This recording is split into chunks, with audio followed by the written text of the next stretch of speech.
인문학으로 직장인의 고민과 궁금증을 해결해 드립니다. 인문학이 여러분의 출근길을 가볍게 만들어 드립니다. 직장인을 위한 출근길 인문학. 제68화 누군가를 내 사람으로 받아들여야 할 때. 안녕하세요. 어쩌다 철학자 이호건입니다. 안녕하세요. 어설픈 자유인 장춘수입니다. 안녕하세요. 인천작두 강동구입니다. 네, 두 분 반갑습니다. 네. 반갑습니다. 오늘 주제는 누군가를 내 사람으로 받아들여야 할 때입니다. 이 주제를 딱 떠올리니까 우리 그 출근길 인문학의 인천작두님을 받아들일 때가 생각이 나네요. 기억나십니까? 그러면서도 세월이 이렇게 많이 갔네요. 그죠? 네, 그러네요. 진짜 엊그제 받아들인 것 같은데 아마 31화 31화? 1화부터 했죠. 그러니까 지금 오늘이 저희가 68화니까 사실은 반보다 훨씬 넘게 그죠? 네, 점점 비중이 커지고 있는 거죠. 그렇죠. 예.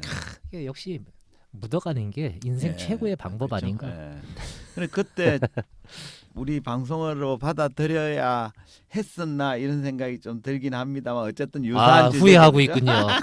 후회 아닙니다. 후회 아니고 오늘 주제랑 관련이 있어서 제가 다시 한번 언급을 해봤습니다.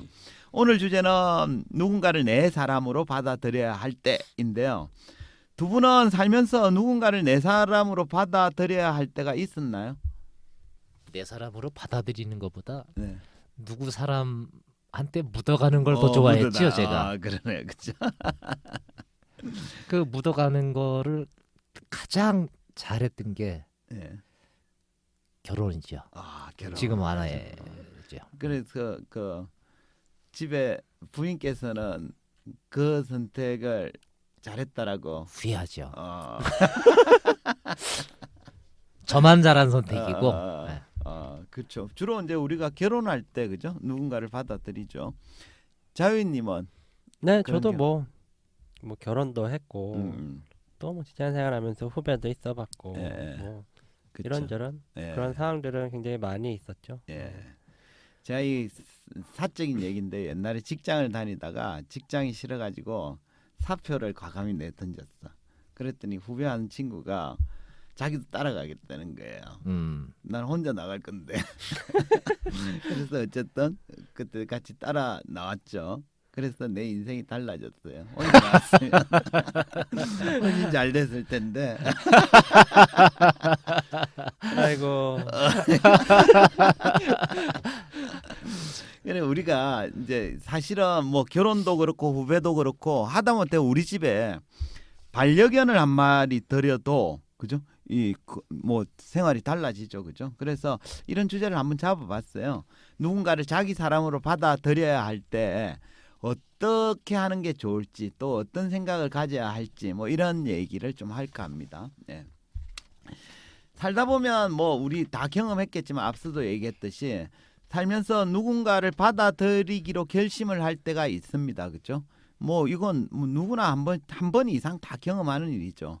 좀 전에 얘기했지만 저만 해도 한 2년 전쯤에 그 우리 딸 때문에 반려견을 한 마리를 집안에 들였어요. 근데 저는 사실 개라면 뭐 강아지 별로 안 좋아했거든요, 그 전까지. 그래서 막 하지 말자고 그랬는데 어쨌든 우리 딸이 이제 기숙사에 있다가 집으로 오라고 그러니까 강아지를 한 마리 사주면 집에 들어가겠다 이렇게 딜을 해가지고 그죠? 예, 어쨌든 선택을 했죠. 그러고는 이제 그 한 2개월 3개월 된 새끼 강아지를 한 마리를 딱 집에 들였는데 그 선택으로 인해서 지금 일상이 완전히 바뀌었습니다. 딸은 또 나가겠다 그러고 이제 우리 두 부부만 그 강아지를 하고 강아지를 버리고 갔어요? 이게 버리고 간 건 아닌데 이제 우리 딸은 또 그 학교 다니기 멀다고 나가서 생활하겠다 그러고 강아지는 이제 이미 엄마 아빠한테 길들어가지고 이렇죠. 제 잘 때마다 제 베개 옆에서 같이 잔다니까요. 그러니까 얼마나 상상도 할 수 없는 일이죠. 우리 속담 중에 머리 검은 짐승 거두지 말라 뭐 이런 얘기도 예. 있잖아요. 사람을 거둔다 이런 게 변화를 줄 수밖에 없는 그렇죠. 뭐 그죠? 어마어마한 일인 것 같긴 해요. 그죠? 근데 이제 이건 좀 사소한 일이긴 한데 어쨌든 강아지 한 마리만 들여도 이렇게 큰 변화인데 아마 이런 유형으로 가장 대표적인 상황은 우리 앞서도 얘기했지만 결혼이 아닌가 싶습니다. 그죠? 그러겠습니다. 흔히 사람들은 결혼을 인생에서 가장 중요한 이벤트라고 말을 하죠. 그래서 그런지 결혼식장에 가보면 주례나 사회자가 결혼식 하는 걸 보고 주로 이런 멘트 많이 하더라고요. 아름다운 만남이니 뭐 그죠? 영원한 사랑이니 행복한 결혼이니 하면서 현실에서는 좀처럼 관찰하기 힘든 축복의 표현들을 마구 남발하더라고요. 그렇지 않습니까? 네, 그래서 요새 주례 없는 결혼도 많이 하나. 그렇죠. 예. 세상에서 거짓말 제일 많이 하는 사람이 제가 보기엔 주례 같아요. 어쨌든 그런데 근데 이제 이 대목에서 한번 물어볼게요. 아까 그렇게 주례가 막 축복의 표현을 많이 하는데 결혼이라는 이벤트는 정말로 당사자한테 행복을 가져다 준다고 생각하십니까? 어떻게 보세요? 글쎄요, 뭐 뻥치지 저는 마시고, 괜찮은데 솔직하게. 저는 행복한데 네. 뭐 둘 다 행복해야 되는데 상대는 네 그렇지 아, 않은 경우도 많고 그래서 이렇게 이혼율도 많고 그쵸? 높은 거 예. 이런 거 아닌가요? 네, 아, 저는 행복합니다. 네. 그렇죠? 예. 알겠습니다. 니만 행복하겠지. 알겠습니다. 그죠? 물론 그죠? 이건 단정해서 얘기하기 어렵고 개인마다 상황은 조금씩 다를 수 있습니다. 근데 이제 좀 솔직하게 얘기하면 다들 입으로는 결혼을 행복한 이벤트라고 말하지만 현실은 반대인 경우도 꽤 많습니다. 그 제가 뭐 우리가 하면 우리의 결혼 생활을 뭐 일반화하기는 어려우니까 제가 유명한 사람 얘기를 좀 몇 가지 갖고 와봤어요. 영국 작가 서머신 mom은 이런 얘기를 했습니다. 결혼은 멋진 일이지만 결혼 생활이라는 관습을 만든 건 잘못이라고 생각한다. 그러니까 결혼식이라는 이벤트는 멋져 보이지만 그 이후에 이어지는 결혼 생활은 그다지 멋진 일은 아니다라는 뜻입니다. 되게 공감되지 않아요? 맞습니다. 영국의 시인 바이런도 이런 얘기를 남겼습니다. 죽음으로서 모든 비극은 끝나고 결혼으로서 모든 희극은 끝난다. 그러니까 결혼으로 행복과 불행 시작이란 논리입니다. 서머신 몬과 바이런의 말에 공감되시나요? 일부 공감이 됩니다. 아, 네. 저는 공감 안 합니다. 나는 완전히 공감돼요. 일부. 네. 그 시인 샤를 보들레르도 결혼 생활이 얼마나 지겨웠으면 이런 말을 시에 적었을까요? 이 시 제목인데요. 아내가 죽었다. 나는 자유다. 그죠? 예. 이들 주장을 종합해 보면 어느 가수가 불렀던 노래 가사가 떠오릅니다. 이게 제목이기도 한 것 같은데요. 결혼은 미친 짓이다. 누구 이게 노래죠? 영화 제목도 있고 노래 제목도 있는 아, 거네요. 노래에도 있군요. 예, 네. 그죠? 예.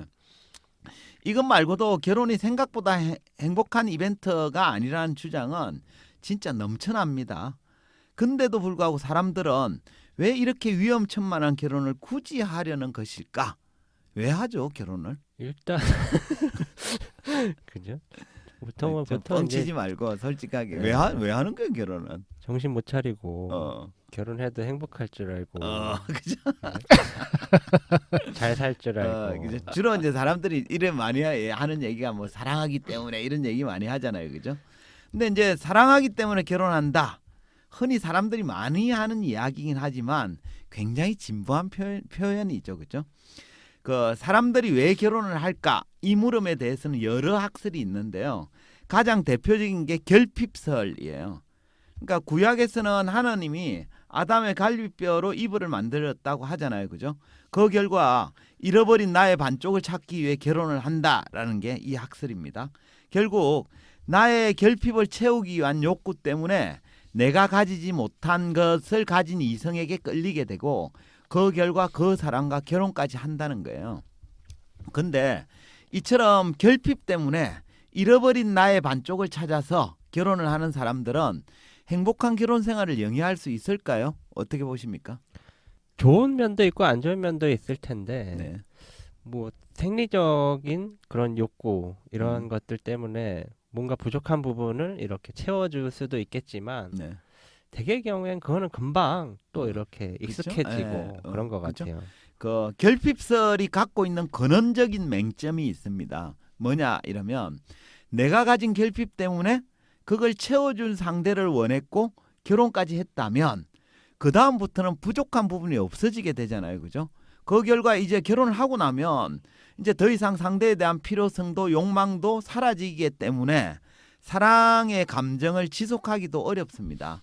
이건 마치 목이 마를 때는 물을 간절히 원하는데 막상 물을 충분히 마시고 나면 예전처럼 물이 소중하게 생각되지 않는 것과 같은 이치죠, 그죠? 난 여기에 해당되는 것 같은데. 아, 그래요? 그래요? 저는 물을 여기에 마셔도 해당된다는 건 아까는 되게 만족한다더니 아이, 그건 아니고 솔직한 마음이 그렇다, 그치? 결혼을 하고 나니까 예전 같지 않다, 그죠? 예. 근데 이런 얘기 막 해도 됩니까? 집사람이 조심해야 이거 되는 잘 거 안 아니에요? 들어요. 아, 그래요? 다행이네요, 그죠? 예. 또 이제 왜 결혼을 하는가에 대한 두 번째 학설은 종족 보존설입니다. 아마 여기에 해당될 것 같아요, 우리 작두님도. 대표적인 사람이 쇼펜하우어인데요. 먼저 그 쇼펜하우어의 주장 한번 들어보세요. 사랑에서 시작된 결혼은 현 세대의 사람을 희생시켜 다음 세대의 행복을 도모하려는 것이므로 거의 불행으로 그치는 것이 일반적이다. 이 날카로워. 예, 그죠? 쇼펜하우어는 결혼의 본질을 종족 보존 때문이라고 봤습니다. 그러니까 사랑이라는 감정이 생기는 것도 실은 아기 생산에 적절하다고 생각되는 사람에게 끌리는 현상에 불과하다는 거예요. 물론 당시에는 그 눈에 콩깍지가 씌어서 그런 사실조차 깨닫지 못한다는 거죠. 이처럼 결혼이 종족 보존, 즉 후대를 잇기 위한 목적이다라는 쇼펜하우어의 주장에 동의가 되십니까? 소주 한 잔 마신 기분이네요. 아, 그죠? 동의가 됐죠. 듣자마자 그죠? 이거는 모든 사람들이 다 동의할걸요. 그래서 사랑이 아니다. 네. 그죠? 예. 근데 뭐 어쨌든 아무리 철학자의 주장이라 할지라도 뭐 반드시 믿거나 따라야 되는 건 아닙니다. 근데 우리가 결혼의 이유가 결핍설이건 종족 보존설이건 간에 그들 사이에도 공통점이 있어요. 뭔가 하면 상대방을 욕망하기 때문이다라는 점입니다. 그러니까 결혼을 왜 하는가 하면 상대방을 내가 원하기 때문에, 다시 말해 욕망하기 때문에 하는 겁니다. 따라서 지금부터는 이제 결혼의 근원이 되는 욕망에 대해서 논의를 좀 이어가고자 하는데요. 욕망이란 뭔가를 가지거나 누리려는 마음을 말하잖아요, 그죠? 근데 제가 여기서 질문을 하나 드려볼게요. 어떤 남자가 나는 고급 외제차를 타고 싶어라고 말했다고 칩시다. 이때 그 남자가 욕망하는 건 뭘까요? 뭐 당연히 고급 외제차이겠죠. 그죠? 네. 요즘에 유행하는 말이 있잖아요. 예. 차부심. 자부심. 그죠? 예. 근데 흔히 사람들이 뭔가를 욕망한다고 할 때 자기가 원하는 대상을 욕망한다고 생각하기 쉽습니다. 가령 방금 같은 경우는 외제차를 타고 싶다 이러면 외제차를 욕망한다고 생각하는 거예요. 근데 이건 사실이 아닙니다. 프랑스 철학자인 질 들레저는 사람들이 무엇인가를 욕망한다는 것은 자기가 원하는 대상을 욕망하는 게 아니라 그 대상과 관계하고 있는 세계를 욕망한다는 거예요. 그래서 들레저는 이걸 이제 배치라고 불렀는데, 예컨대 어떤 남성이 고급 외제차를 욕망하는 경우는 그 사람은 외제차 그 자체를 원하는 게 아니라 그것과 관련된 연결 관계, 가령 외제차를 타는 모습을 보고 주변에서 친구들이 되게 부러워하거나 또는 그 옆자리에 아리따운 여인을 태우고 해변가를 질주하거나 하는 장면들, 다시 말하면 외제차와 관계된 전체적인 배치를 욕망한다는 겁니다. 이해되시나요? 차부심. 예, 맞네요. 그죠? 예. 간지, 예. 뻗하고. 그러니까 차에 대한 간지가 아니라 그러니까. 차를 가짐으로써 발생할 수 있는 여러 가지 상황들을 욕망한다는 거예요. 그렇죠. 그러니까 어떤 여성이 화려한 드레스를 좋아하는 것도 드레스 그 자체를 욕망하는 게 아니라 그 드레스를 입고 고급 파티에 가서 막 멋있게 어울리는 장면, 또 드레스를 입은 자신의 화려한 모습을 보고 주변 사람들이 부러워하는 장면, 이런 걸 욕망한다는 거예요. 한마디로 특정 대상이 아니라 내가 원하는 대상과 그 대상과 관계하고 있는 세계 모두를 욕망한다라는 뜻입니다. 마케팅 세일즈 잘하는 사람들이 항상 이걸 잘 꿰뚫고 있죠. 그렇죠. 예. 네. 어쨌든 대상 그 자체가 아니라 그 대상이 관계해서 연출되는 그림 전체 이런 네, 것들을 그렇죠. 욕망하는 네, 것. 맞습니다. 이게 우리가 실제 욕망하는 모습이네요. 예, 그렇죠. 그러니까 욕망하는 대상물이 아니라 그 대상과 연결된 배치, 세계 전체를 욕망한다는 겁니다. 결혼도 이와 마찬가지입니다. 앞서도 얘기했지만 결혼도 욕망의 결과거든요. 그래서 내가 누군가를 사랑해서 결혼하기로 선택했을 때, 그죠? 내가 사랑하는 그 사람만 쏙 뽑아서 선택하는 건 불가능한 거죠. 내가 그 사람을 선택하는 순간 그 사람과 연결되어 있는 세계 모두를 선택한 셈입니다.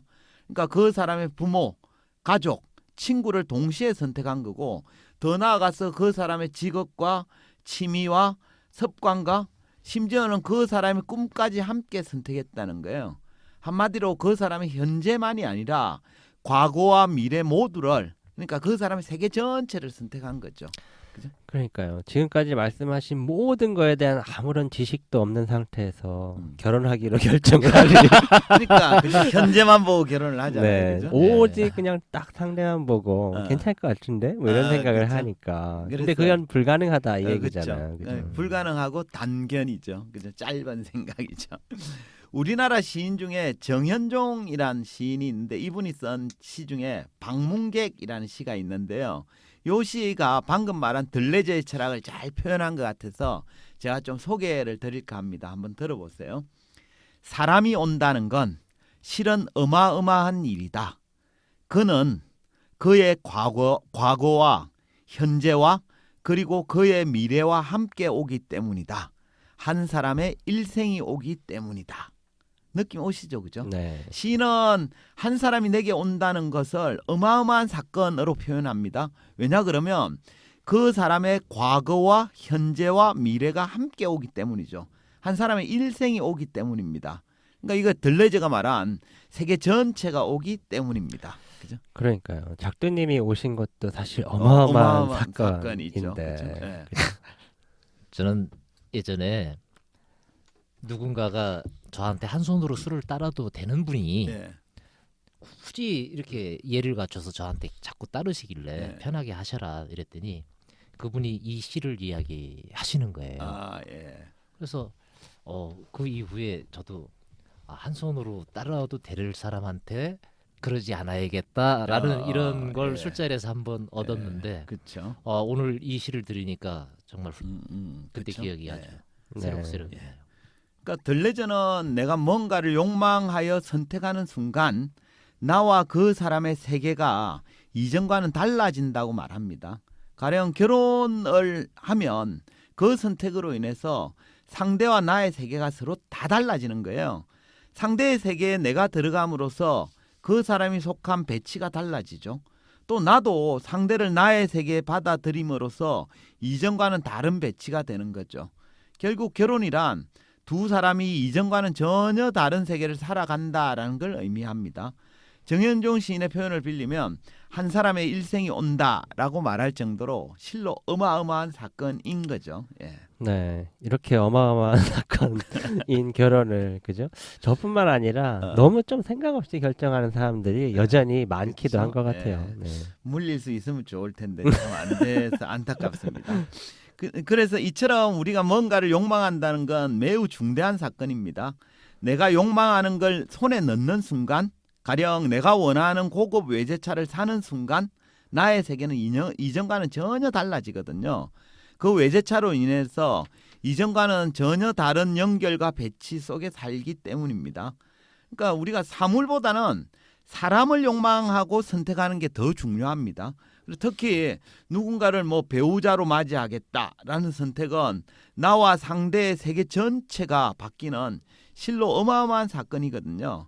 해서 당사자들은 그런 선택의 순간에 그 선택의 중요성과 의미 이런 걸 좀 잘 이해하고 서로 힘을 모아서 이전보다는 더 나은 세계를 만들기 위해 노력해야 하지 않을까 싶습니다. 뭔가를 욕망한다는 것이 네. 단순 그 대상을 넘어서 연결된 세계를 선택한다라고 하는 예. 이 표현이 아주 공감이 많이 가고 예. 의미심장하게 와닿네요.